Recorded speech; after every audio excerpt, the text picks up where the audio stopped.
আসসালামু আলাইকুম রহমতুল্লাহ। কেমন আছেন আপনারা? আশা করছি ভালো আছেন। আমি রিয়াজ ইসলাম, আর আই এডুকেশনের সিইও অ্যান্ড ফাউন্ডার। আমার নতুন ভিডিওতে আপনাকে স্বাগত জানাচ্ছি।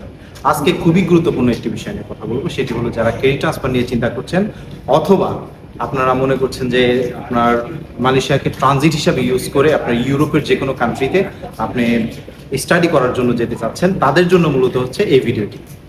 তো বাংলাদেশে যেরকম আপনার বিভিন্ন ডিপার্টমেন্ট বেস, এক একটা ইউনিভার্সিটি এক এক রকম ফেমিলারিটি আছে, পরিচিতি আছে, মালয়েশিয়াতেও ঠিক ওইরকমভাবে আপনার পরিচিতি রয়েছে। যেমন যদি আপনি এডুকেশনের যদি মেডিকেল বেস কোনো এডুকেশন চিন্তা করে থাকেন আপনার স্টাডির জন্য, তাহলে ইউনিভার্সিটি অফ সাইবার যান।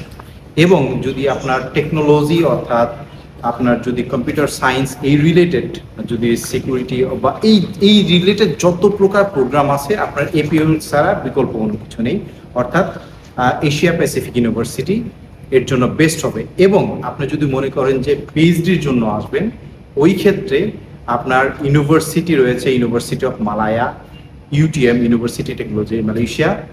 এই ধরনের স্পেসিফিক ফিল্ডের জন্য স্পেসিফিক কিছু রিনাউন ইউনিভার্সিটি রয়েছে মালয়েশিয়াতে, যেটাতে আপনি অধ্যয়ন করতে পারেন। যাই হোক, বিশেষ করে যারা বিশেষ করে আমরা ক্রেডিট ট্রান্সফার নিয়ে কাজ করছি, যদি আপনি ক্রেডিট ট্রান্সফার বিষয়ে আমাদের কাছ থেকে জানতে চান, তো এই ক্ষেত্রে স্ক্রিনে দেওয়া নাম্বারে আমাদের সাথে যোগাযোগ করতে পারেন, অথবা আমাদের ইমেল করতে পারেন আপনার পেপারস। ওইটা আমরা অ্যানালাইসিস করে আপনার কোন ফিল্ড ভালো হবে অথবা কোন ইউনিভার্সিটি ভালো হবে, এইটার উপর নির্ভর করে আমরা আপনাকে সঠিক পরামর্শ দেওয়ার চেষ্টা করব। আশা করছি আমার এই ভিডিওর মাধ্যমে আপনারা উপকৃত হবেন। সকলে ভালো থাকবেন, সুস্থ থাকবেন।